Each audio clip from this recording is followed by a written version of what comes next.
Welcome back to another edition of the Pagcast. I'm your host, Michael Pagani, joined alongside TSN anchor Natasha Staniszewki. A very tongue-twisting name there. Surprisingly, I got that off correctly. Natasha, welcome to the Pagcast. Thank you again for coming on. Thank you. And I have to say, I've done a few of these over the last couple of months, and I think that you pronounced it by far the best. You nailed my last name, so good for you. I think that is a huge accomplishment because, it's definitely hard to say it initially, but Yes, once you get used to saying it, it kind of rolls off the tongue better. exactly. It looks way more intimidating than it actually is to say, for sure. Now, during this downtime, this coronavirus pandemic, a lot of people have turned on Netflix. What have you been doing during quarantine? I think in the beginning I was kind of like that. I was watching a little bit more TV than usual. I watched the Tiger King series like everybody was doing. I was into the Michael Jordan thing, which was good too, which was awesome. But I actually haven't watched a ton of TV. I've been trying to read more because I love reading, and I'm finally doing that way more. So I'm happy about that. Lots of baking I've been up to. Now that the weather's finally good, golfing has kept me super, super busy. I'm going out right away actually again. Yeah, just stuff like that. Just trying to find things that make me feel productive, I guess. What sort of books are you into? I'm mostly a fiction girl, but I'm trying to broaden my horizons a little bit and get into some nonfiction. I just finished actually Open Look by Jay Triano, just about his career in basketball in Canada, which was really good. But usually I used to work at Chapters years ago when I went to university, so I love reading. So I'm always kind of poking around the bestseller list, and I love reading Canadian authors too. So Always got to embrace our true nation with the Canadian authors. for sure. Have you been watching any sports that have returned, such as golf? Golf, absolutely. Yeah, unfortunately, I missed most of the final round yesterday with golf, but I think that's the one thing that I've been really into. It's different without the fans on the course, obviously, but I think it's been great watching from home. The Canadians have been doing really well, not outright winning, but there's been a lot of top 10 finishes for them, which has been really good. So golf definitely up there. A little bit of soccer I've been watching too, but mostly golf. Now, the first coronavirus case here in Ontario, I believe, was either in January or March. So, initially, what did TSN tell you, about your job? They didn't tell us anything until, I guess it was Thursday night or Wednesday night, I forget, when Rudy Gobert tested positive for the NBA and things just shut down from there, right? Like there was no meeting or cautionary tales or nothing before that point. I think it kind of took all of us by surprise for that to shut down, and then hockey, and then it was kind of just like, I don't know, we were just trying to go with the flow like everybody else was, right? Trying to figure out how dangerous this virus was, trying to figure out if all the sports were going to shut down. So for the first little while, it was kind of just touch and go. And then they sort of tried to set up a lot of people at home. I'm sure you've seen trying to anchor, and they're on the panel from their living room or their den or whatever. So I think that's been an important thing that TSM was trying to do, because people weren't allowed inside the building, and a lot of them still aren't allowed inside the building. So I think it's been good that a lot of us are set up from home to just try and keep some sort of content on the air. And how has anchoring been impacted? Like, how have you been able to read the highlights since you've been at home? Well, I actually have not read any highlights for TV yet. I was one of the last people to get set up from my den. So I've just been doing just some highlights for our internet site so far for tsn.ca. And it's been fine. It's not quite the same as sitting in the studio doing a live show and thousands of people are watching, but it's nice to have a little bit of work back for me to be reading those highlights and stuff. So I'm hoping, like I said, I'm hoping with hockey and basketball we can get back into the studio and start doing more shows. Fingers are crossed big time for that. How has your perception changed on the coronavirus from March to where we are today? Man, I feel like it changes every week almost with the way this thing is, right? It's a bit of a roller coaster. Sometimes it's like, well, this thing doesn't seem too bad. And then the next week or the next day, it's like, oh my God, you hear about all these cases everywhere. Yeah. Yeah. So I feel like in March, I was thinking to myself, I hope this is just like maybe your 3-month or 4-month thing. And we'll look back and we'll think, oh, it wasn't a big deal. Like, it was just a blip on the radar and not a huge deal at all. But obviously now that, what is it, July? We're into the, July 20th.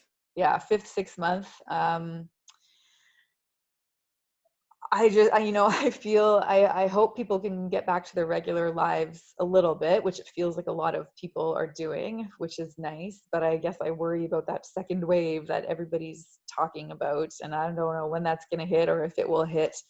But it's nice to see people doing sort of normal things again. And I don't know about this vaccine. I know a lot of people are just like, well, when the vaccine comes, everything will be back to normal. But I don't know if this vaccine is ever going to come or how soon, right? It sounds like it could take a while. So yeah, I wish we didn't have to wear the masks all the time inside. I'm not a fan of that, but I totally get it. I miss seeing people's faces. I miss seeing people smile, but if that's what it takes to kind of contain this thing, then that's what it takes. At least I don't have to wear it when I'm outside golfing. I'm happy about that.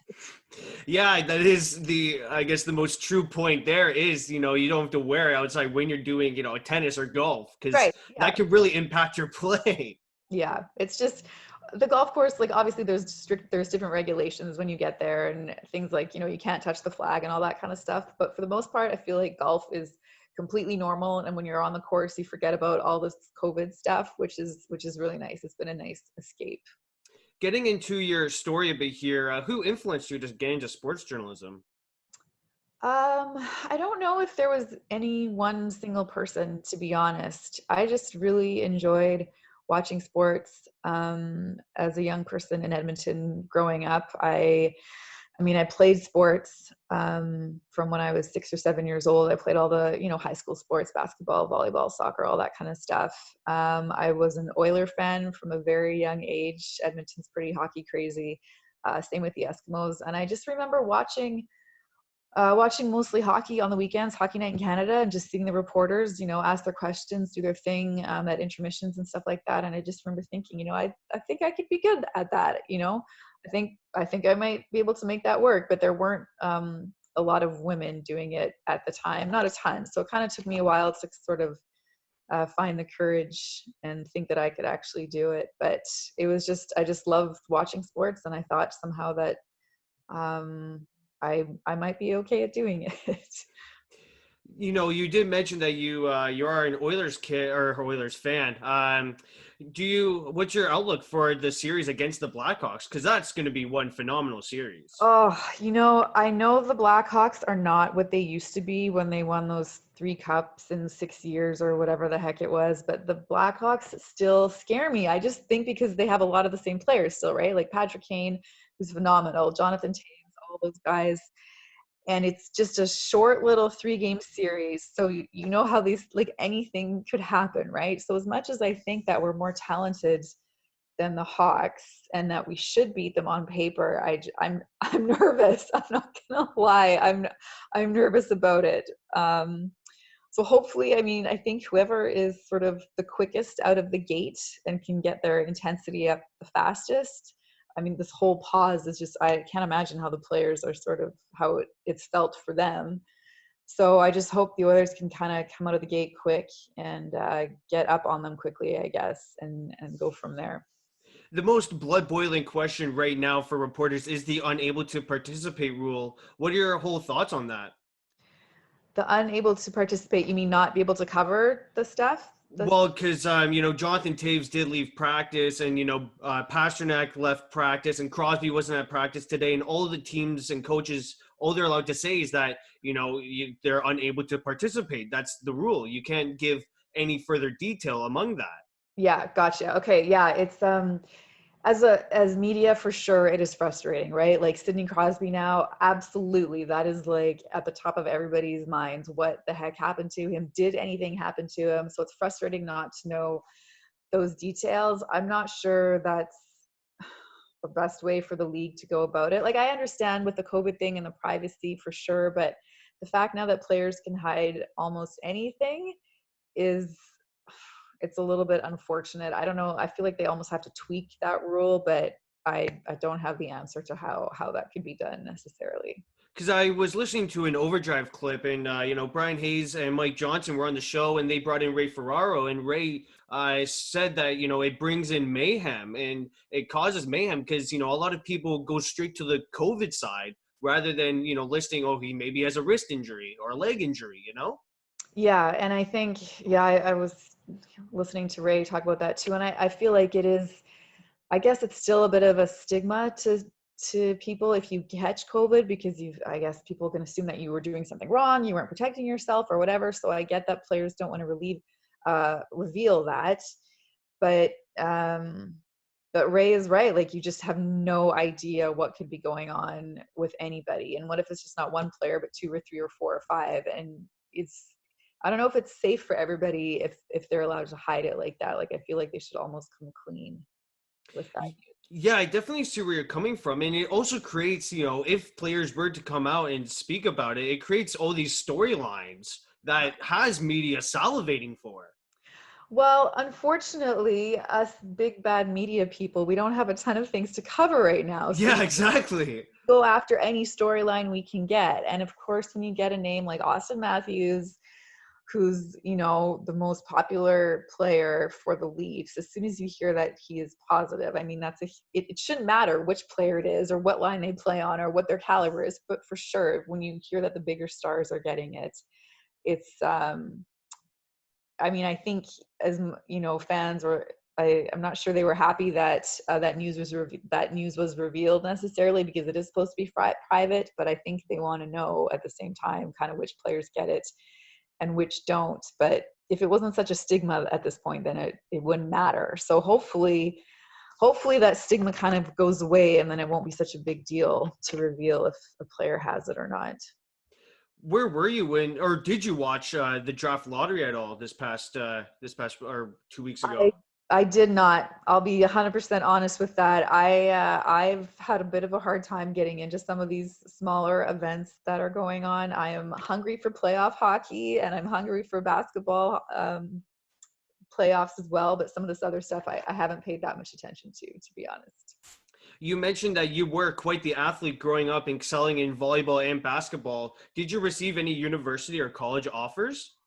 I don't know if I was quite the athlete. I played a lot of sports. I don't know if I was that great at them. I'm not very tall. I'm only 5'6".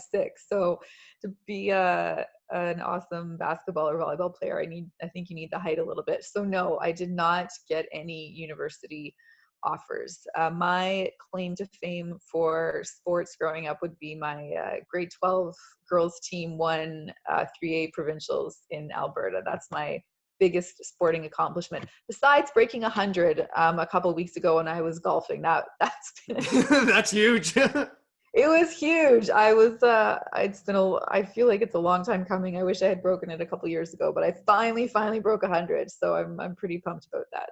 Speaking about your golf game, which quality of your game could you work on?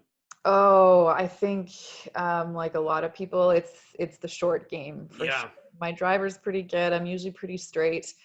My chipping I feel actually that's the reason I broke 100, because I've been more focused on my chipping a little bit, trying to practice it more. And I think that's what got me over the hump. So definitely chipping, and I'm not the greatest putter either. I'm pretty good at reading the line, but when it comes to a weight of my putts, sometimes they're all over the place. So Do you think mini golf would help with your putting game? I absolutely think mini golf would help. And when I was younger, I used to golf. We used to go to the pitch and putt or whatever all the time and do that. I should probably start doing that now. But I was thinking of ordering. I don't know. I feel like there's things you can order on Amazon or whatever, like putting mats and like these things that you can practice. So if I want to get really hardcore, I should probably do that, and then I could just practice my putting while I'm watching hockey or whatever. You earned a business degree at the University of Alberta, but you turned away from that to go into sports journalism. Was it the athlete that made you get to that decision?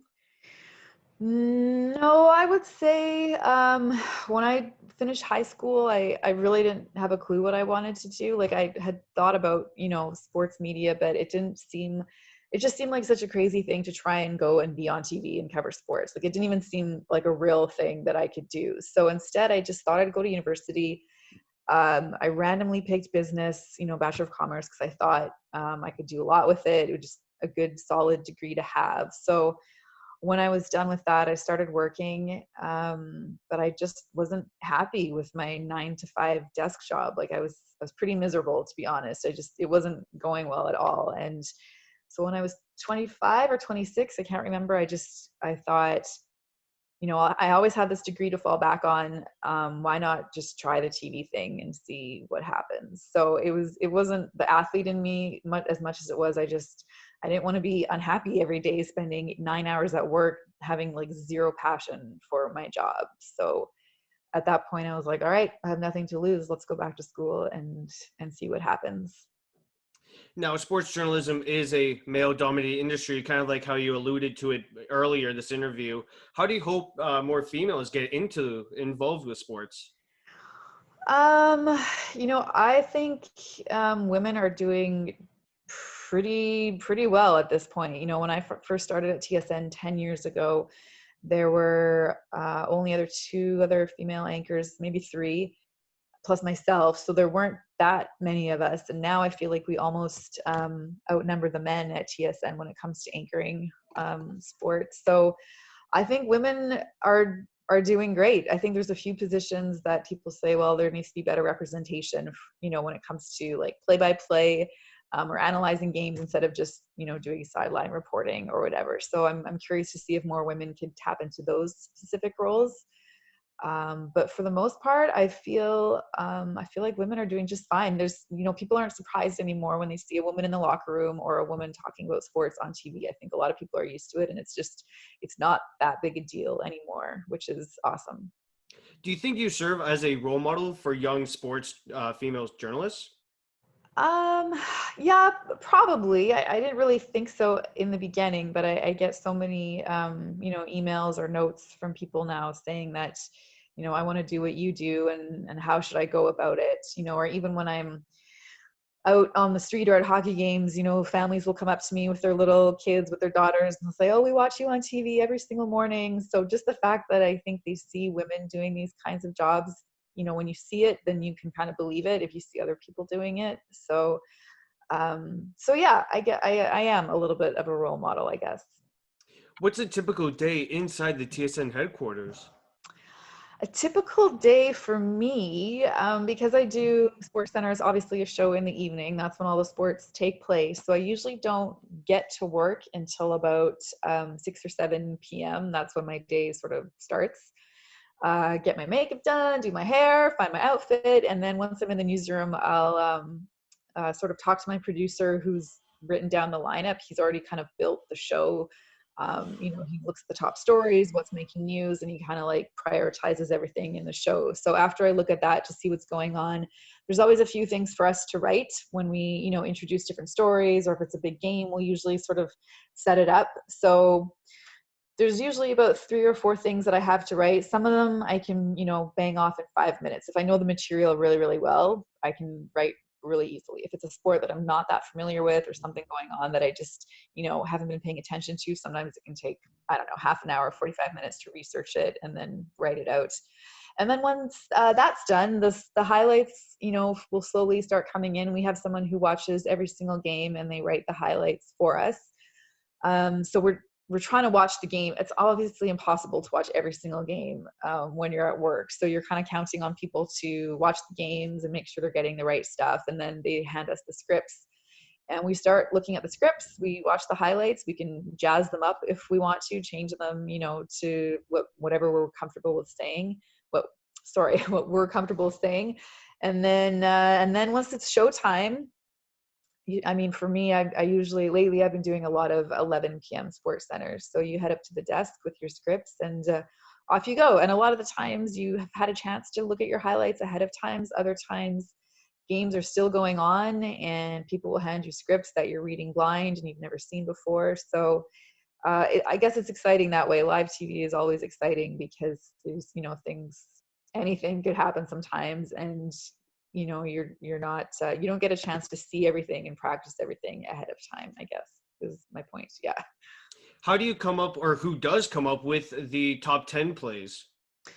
The top 10 plays, that's a great question. Not me. There's every morning, there's a group of people who are sort of I guess, in charge of sort of the whole day and the different shows and what the priorities are. And there would be a little team that would say, okay, what's going on? A lot of the times it's sort of inspired by something that happened the night before or recently or whatever, or, if Ovi's going to score 1 million goals or whatever, then we focus on Ovi. So we'll just come up with a top 10. So it's just depending on sort of what's happening, and you'll have a team of people who will try and think of those moments and then go from there. You covered the 2014 Women's Olympics, correct? I covered the Women's World Hockey Championship. Yeah. And how was that experience? It was great. That was my first time sort of hosting a panel, which was challenging for me, but I was doing it with a bunch of women who obviously they played the game and they were awesome. They were great analysts. So that was great. I really enjoyed doing that. I'm hoping to be able to host a few more panels like that down the road. You hold the achievement of being the first female duo to anchor TSN when you anchored with Kate Burness. What was that accomplishment like? I mean, at the time, we didn't really think of it that way, right? It was just, they kind of put us together. Kate had already been sitting in that chair for a while. And so they were kind of trying different people with her. And when they kind of put us together on a more permanent basis, then somebody sort of pointed out, well, you're the first, the female team to do it, which I was like, okay, well, that's pretty cool.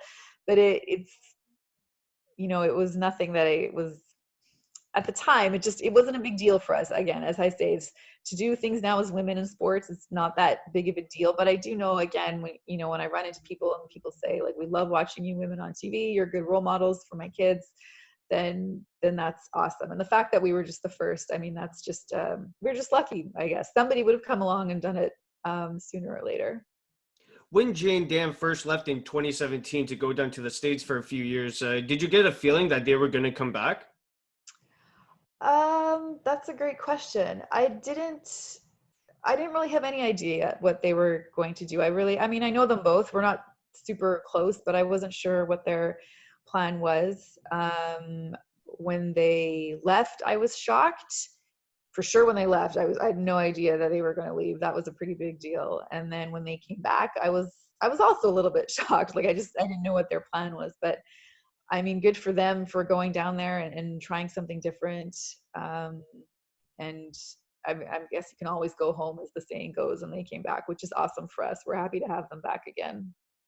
When something major in sports happens, like the San Jose Sharks comeback in Game 7 or the Jose Bautista bat flip, how quick do you have to come up with what you want to say on your script? Yeah, it's I remember that San Jose, you're talking about against Vegas, right? Yes. Yeah, that I was anchoring that night actually, and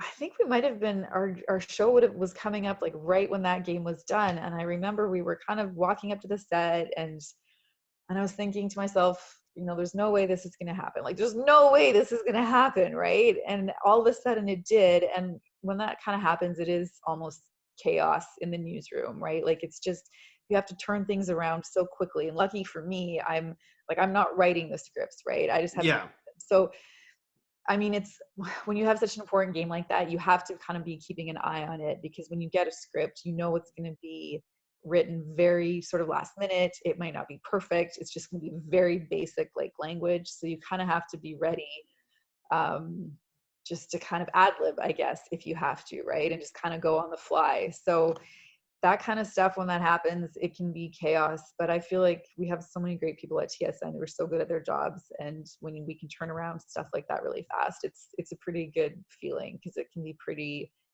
chaotic for sure. How glued were you to the screen during that game? Well, I actually, I have a friend who's a huge Vegas fan, and for the first couple of periods, I was like, oh, you guys got this, like, no worries at all. They're going to come back. And then obviously I couldn't believe it either. Like, I was shocked as the next person. So, I mean, I guess that's why we love sports, right? Is for stuff like that. But that game, yeah, that one was, that I felt bad for Vegas. I still feel bad for them. That's a tough loss. I think that game 7 was the perfect game 7 because it had everything that you dreamed of. That was a roller coaster of a game. Yeah, it was awesome, and I hope we get a few more games like that during the playoffs this year. It'll be interesting to see sort of what the intensity is like with no fans in the crowd, and what that, how that's going to be watching it from home. Do you think they will pump in artificial crowd noise? Because I know the MLB is doing that. Yeah, I think they're talking about it. They're trying to figure out a way to keep the swear words off TV, basically, right? Because we're going to hear everything that the players Yeah. are saying. So I think they're trying to sort of keep some of the game sound, which I love. Like, I think it'd be awesome to hear a lot of what the players are saying, strategy or whatever, or even just like the skate blades on the ice. Those little sounds that are harder to hear sometimes. But I do get the issue of trying to block out some of the bad language that there's probably a lot of it. So I'm not sure how they're going to tackle that. I heard at one point they were going to do like a sort of a PG broadcast and a rated R broadcast where you don't hear any of the swear words, and then one that's like totally clean feed and then you can hear everything. But that remains to be seen whether they're going to do that or not. So if you could tell a young Natasha about what her life is going to be like, what would you say? Oh, that's a good question. I haven't had that one yet. Yeah, I would have told a young Natasha that her life was going to turn out pretty awesome, and that, yeah, I would have told her that. I mean, I've been in Toronto now for 10 years, almost 10 years now, working at TSN, and I would have told her it was going to be a wild ride, and that she should look forward to every minute of it. Now, you just mentioned that you lived in Toronto for 10 years. Where were you when Jose did the bat flip? I was actually in the newsroom. I was working that night, and I think he did it in the afternoon, and we had our 6 o'clock show, our live 6 o'clock show going up. And obviously, all the guys and the girls in the newsroom are sports fans. Yeah.